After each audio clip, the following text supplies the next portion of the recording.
Titanic ship अपने समय का दुनिया का सबसे बड़ा जहाज था। दोस्तों, टाइटैनिक जहाज उस समय इतना बड़ा था कि उस समय की बिल्डिंग्स के हिसाब से उन बिल्डिंगों से भी काफी ज्यादा ऊंचा था। और टाइटैनिक शिप में 3 बड़े फुटबॉल के मैदान आसानी से समा सकते थे। दोस्तों, टाइटैनिक शिप का पूरा नाम रॉयल मैन शिप यानी कि RMS टाइटैनिक था। दोस्तों, टाइटैनिक शिप को इस तरह डिजाइन किया गया था कि 2224 से भी ज्यादा लोग इस बड़े जहाज में यात्रा कर सकते थे। दोस्तों, टाइटैनिक जहाज अपने आप में ही अटलांटिक ओशन में बसा एक छोटे से शहर की तरह लगता था। दोस्तों, टाइटैनिक जहाज की सबसे खास बात तो ये थी कि ये दुनिया का सबसे तेज चलने वाला जहाज था और टाइटैनिक में जो सीटी लगी हुई थी उसे 15 किलोमीटर दूर तक सुना जा सकता था। दोस्तों, टाइटैनिक को बनाने का जिम्मा व्हाइट स्टार लाइन कंपनी ने लिया था, जो कि एक ब्रिटिश शिपिंग कंपनी थी। दोस्तों, टाइटैनिक जहाज को 3000 वर्कर्स की टीम ने बनाकर तैयार किया था। दोस्तों, इतने बड़े टाइटैनिक के ढांचे को तैयार करना कोई आसान काम नहीं था। कड़ी सावधानी के बावजूद भी टाइटैनिक को बनाते समय लगभग 9 मजदूरों ने अपनी जान भी गंवा दी थी और 240 वर्कर्स गंभीर रूप से घायल भी हो चुके थे। और टाइटैनिक को बनाने में लगभग 48 करोड़ रुपए का खर्चा आ चुका था, जो कि उस समय के हिसाब से काफी ज्यादा अधिक था। दोस्तों, टाइटैनिक की लंबाई 882 फीट थी और 92 फीट ये चौड़ा था और टाइटैनिक की ऊंचाई 175 फीट थी और 46,312 टन वजनी ये विशाल जहाज था। दोस्तों, टाइटैनिक में कुल 10 मंजिला डिब्बे थे, जिसमें से 8 डिब्बे पैसेंजर्स के लिए मौजूद थे। दोस्तों, टाइटैनिक में कुल 4 चिमनियां लगाई गई थी, जिसमें काम सिर्फ 3 ही करती थी और चौथी चिमनी टाइटैनिक की सजावट और जहाज की वेंटिलेशन के लिए लगाई गई थी। दोस्तों, टाइटैनिक को बनाने वाली कंपनी व्हाइट स्टार लाइन का कहना था कि ये कभी न डूबने वाला जहाज है, लेकिन ये किसे मालूम था कि टाइटैनिक जैसा विशाल जहाज कभी पानी में डूब भी सकता है। टाइटैनिक दुनिया का सबसे बड़ा और मजबूत जहाज, जो कि कभी न डूबने वाला जहाज था, आखिर कैसे पानी में डूब सकता था? आखिर उस रात ऐसा क्या हुआ था जिससे कि टाइटैनिक डूब गया? जानेंगे आज के इस एपिसोड में। दोस्तों, टाइटैनिक को बनाने का काम 31 मार्च 1909 को बेलफास्ट के हरलैंड एंड वोल्फ शिपयार्ड में शुरू हो चुका था। दोस्तों, टाइटैनिक के साथ 2 और जहाजों का भी निर्माण किया जा रहा था, जिसमें से एक RMS ओलंपिक था। दोस्तों, टाइटैनिक और ओलंपिक जहाज दिखने में बिल्कुल एक जैसे ही थे। हालांकि ओलंपिक शिप का निर्माण टाइटैनिक से भी पहले 16 दिसंबर 1908 को शुरू हुआ था। दोस्तों, टाइटैनिक को बनने में कुल 3 साल का समय लग गया था और टाइटैनिक को बनाने में उस समय की सबसे एडवांस टेक्नोलॉजी का भी इस्तेमाल किया गया था। और 1 अप्रैल 1912 को टाइटैनिक शिप को समुद्र में पहले एक्सपेरिमेंट के लिए छोड़ दिया गया। टाइटैनिक ने अपने पहले एक्सपेरिमेंट में बेलफास्ट से आयरिश रिवर तक समुद्र में 150 किलोमीटर के दायरे में सफर किया और उस समय टाइटैनिक में कंपनी के कई बड़े इंस्पेक्टर भी मौजूद थे। और उसके बाद उसी दिन शाम 7 बजे टाइटैनिक बेलफास्ट वापिस लौट आया और एक्सपेरिमेंट के सक्सेस हो जाने के बाद 2 अप्रैल 1912 को टाइटैनिक को यात्रा के लिए ऑफिशियली लॉन्च कर दिया गया। और इसी के साथ ही टाइटैनिक ने इतिहास के पन्नों में अपना नाम दर्ज कर दिया था।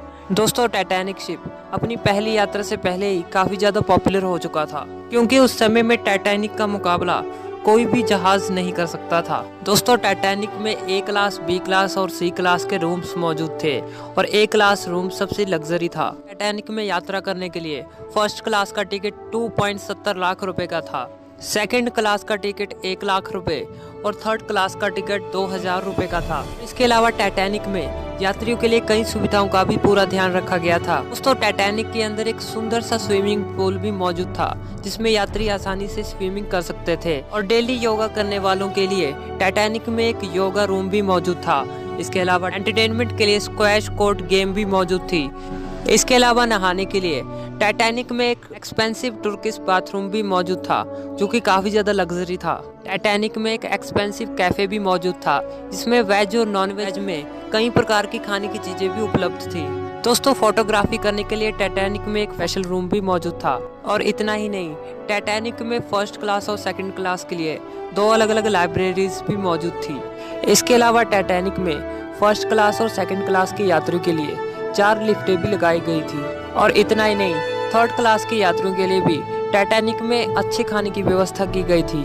और इसके अलावा टाइटैनिक में सबसे एडवांस इलेक्ट्रिसिटी सिस्टम भी लगाया गया था। दोस्तों, अब टाइटैनिक अपनी पहली यात्रा के लिए पूरी तरीके से तैयार था। दोस्तों, टाइटैनिक की पहली यात्रा इंग्लैंड के साउथहैम्पटन से अमेरिका के न्यूयॉर्क सिटी तक तय की गई थी और टाइटैनिक के कैप्टन एडवर्ड जॉन स्मिथ थे। दोस्तों, ये 10 अप्रैल 1912 का समय था जब टाइटैनिक 2200 यात्रियों को लेकर साउथहैम्पटन से न्यूयॉर्क के लिए रवाना हो गया। दोस्तों, टाइटैनिक में मौजूद यात्रियों में कई अमीर लोग भी मौजूद थे और उस समय का सबसे अमीर व्यक्ति जैकब एस्टर भी टाइटैनिक में मौजूद था। दोस्तों, टाइटैनिक में मौजूद सभी यात्री काफी ज्यादा खुश थे और एक अच्छी जिंदगी जीने के लिए अमेरिका जा रहे थे। और टाइटैनिक में कुछ यात्री ऐसे भी मौजूद थे जो कि टाइटैनिक के एक ट्रिप के लिए ही जहाज में चढ़े थे, पर उन यात्रियों को ये तक मालूम नहीं था कि टाइटैनिक कभी अमेरिका पहुंच ही नहीं पाएगा। दोस्तों, टाइटैनिक में एक दिन में करीब 825 टन कोयले का इस्तेमाल होता था और वो 100 टन राख हर रोज निकालता था।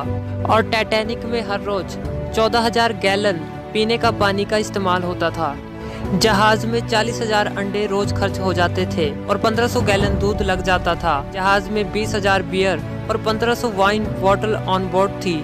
इसके अलावा टाइटैनिक जहाज में 8,000 सिगार भी इस्तेमाल होते थे। दोस्तों, टाइटैनिक साउथहैम्पटन से काफी आगे निकल चुका था। समुद्र में चारों तरफ तेज हवाएं भी चल रही थी, जिसके कारण मौसम में हल्की ठंडी भी थी। इसी समय टाइटैनिक के प्रथम ऑफिसर ने टाइटैनिक की स्पीड को बढ़ाने का आदेश दे दिया ताकि टाइटैनिक टाइम से पहले ही अमेरिका पहुंचकर यात्रियों और मीडिया को हैरान कर दे। टाइटैनिक शाम की रोशनी में आगे बढ़ रहा था, वहीं नीचे पानी में बहुत सारी डॉल्फिन्स करतब कर रही थी। टाइटैनिक को सफर में निकले हुए लगभग 3 दिन हो चुके थे और टाइटैनिक में एक दुर्घटना भी घट चुकी थी। दरअसल टाइटैनिक के एक निचले हिस्से के भाग में पिछले 3 दिनों से आग लगी हुई थी, जो कि टाइटैनिक में मौजूद यात्रियों के लिए खतरा भी बन सकती थी। और टाइटैनिक में यह आग उस समय लगी थी जिस समय टाइटैनिक अपनी पहली यात्रा के लिए साउथहैम्पटन से निकलने वाला था और इसका पता कैप्टन समेत सभी अधिकारियों को भी था। परंतु इसके बावजूद भी यात्रियों को इसकी जानकारी नहीं दी गई, क्योंकि अगर ऐसा किया जाता तो टाइटैनिक की यात्रा को रद्द करना पड़ता और टाइटैनिक के सारे टिकट्स पहले ही बिक चुके थे, जिससे कि कंपनी को भारी नुकसान उठाना पड़ता, जिससे कि टाइटैनिक के इस बड़े खतरे को नजरअंदाज कर दिया गया और टाइटैनिक को अपनी पहली यात्रा के लिए रवाना कर दिया गया। दोस्तों, हालांकि 4 दिन तक टाइटैनिक का सफर बिल्कुल अच्छा गया और टाइटैनिक में मौजूद यात्री भी काफी ज्यादा खुश थे, क्योंकि लोगों को उस समय सबसे लग्जरी जहाज में यात्रा करने का मौका मिल रहा था। और 5वें दिन टाइटैनिक अटलांटिक महासागर की ओर तेजी से बढ़ रहा था। 14 अप्रैल 1912 को रविवार की रात में समुद्र में काफी शांति थी और आसमान में चांद भी मौजूद नहीं था। चांद न होने पर आसमान में घना अंधेरा होने की वजह से टाइटैनिक के कैप्टन को सामने की तरफ दूर का कुछ भी साफ दिखाई नहीं दे रहा था और जहाज के सामने की ओर देखने के लिए टाइटैनिक में दूरबीन भी मौजूद नहीं थी। हालांकि दूरबीन तो मौजूद थी, लेकिन वो लॉकर में बंद थी और उस लॉकर की चाबी जहाज के पुराने अधिकारी के पास थी, जिसे ऐन मौके पर रिप्लेस कर दिया था, जिससे कि वो अधिकारी लॉकर की चाबी देना भी भूल गया था। हालांकि टाइटैनिक के आइसबर्ग से टकराने से पहले टाइटैनिक के कैप्टन को कुल 6 चेतावनियां भी दी गई थी कि टाइटैनिक के रास्ते में कई बड़े बर्फ के टुकड़े मौजूद हैं, जिससे टाइटैनिक कभी भी टकरा सकता है। लेकिन जहाज के कैप्टन को यह लगा ही नहीं था कि टाइटैनिक किसी आइसबर्ग से टकरा भी सकता है। हालांकि उस रात घना अंधेरा होने की वजह से टाइटैनिक के कैप्टन को सामने की तरफ आइसबर्ग दिखाई ही नहीं पड़ा और कुछ ही देर बाद रात तकरीबन 11:40 पर जहाज के 6ठे ऑफिसर जेम्स मूड के फोन की घंटी बजी और टेलीफोन में ऑफिसर को यह बताया गया कि टाइटैनिक जहाज के रास्ते में बड़ा सा आइसबर्ग खड़ा है। इसके बाद ऑफिसर ने तुरंत इसकी जानकारी कैप्टन तक पहुंचाई और जहाज के कैप्टन को जब तक इस बात का पता चला तब तक काफी देर हो चुकी थी, क्योंकि टाइटैनिक को आइसबर्ग से टकराने के लिए सिर्फ 35 सेकंड ही बचे थे। जानकारी मिलते ही टाइटैनिक जहाज की पूरी टीम एक्शन में आ गई और उसके बाद क्वार्टर मास्टर रॉबर्ट हिटलेज ने जहाज को बाईं तरफ मोड़ने और इंजन को बंद करने का आदेश दे दिया था और साथ ही जहाज के ऑपरेटर्स को टाइटैनिक को तेजी से पीछे लेने का भी आदेश दिया। लेकिन जहाज के तेज रफ्तार होने की वजह से जहाज को पीछे की तरफ लेना और उसे मोड़ना लगभग नामुमकिन हो चुका था और उस समय जहाज के रडार में भी गड़बड़ी आ चुकी थी। उस रात टाइटैनिक जहाज 39 किलोमीटर प्रति घंटे की रफ्तार से काफी तेजी से आइसबर्ग की ओर बढ़ता जा रहा था और कुछ ही सेकंड्स में टाइटैनिक आइसबर्ग से टकरा गया। टाइटैनिक आइसबर्ग से उस हिस्से से जा टकराया जहां पर टाइटैनिक के निचले भाग में पहले ही आग लगने की वजह से सारा मेटल कमजोर हो चुका था जिसके कारण टाइटैनिक के निचले हिस्से में आइसबर्ग से टकराते ही छेद होना शुरू हो गए, जिससे कि टाइटैनिक के निचले कमरों में धीरे धीरे करके पानी भरना शुरू हो गया।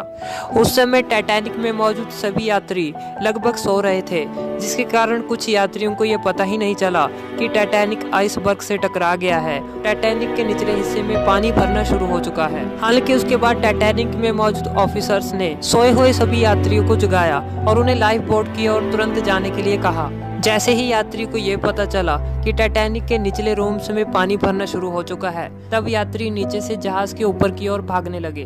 दोस्तों, वैसे तो हर एक जहाज में यात्रियों की सुरक्षा के लिए 40 लाइफ बोट का होना जरूरी होता है, लेकिन हैरानी की बात तो ये थी कि टाइटैनिक जहाज में सिर्फ 20 ही लाइफ बोट मौजूद थी, क्योंकि टाइटैनिक को कभी न डूबने वाला जहाज माना गया था। टाइटैनिक में मौजूद सभी ऑफिसर्स तुरंत यात्रियों को लाइफ बोट से बचाने के लिए जुट चुके थे। दोस्तों, जहाज के प्रोटोकॉल के अनुसार महिला और बच्चों को लाइफ बोट में पहले पहुंचाया जा रहा था, और यही एक कारण था कि उस समय सबसे ज्यादा मरने वालों की संख्या पुरुषों की थी। दोस्तों, वैसे तो हर एक लाइफ बोट में 67 सीटें मौजूद थी, परंतु पहली लाइफ बोट में सिर्फ 24 लोगों को ही बचाया जा सका, क्योंकि बाकी लोगों को ये लगा ही नहीं था कि टाइटैनिक जहाज डूबने वाला है। दोस्तों, उस समय 16 लाइफ बोट्स का इस्तेमाल करने में कुल 80 मिनट का समय लग गया था। दोस्तों, टाइटैनिक जहाज में म्यूजिकल बैंड वाले भी मौजूद थे और वो टाइटैनिक के डूबने तक लगातार म्यूजिक बजाते रहे, ताकि डूबते हुए टाइटैनिक में मौजूद सभी लोगों को हौसला मिल सके। लेकिन दुख की बात तो ये है कि टाइटैनिक में मौजूद किसी भी म्यूजिक बजाने वाले को बचाया नहीं जा सका,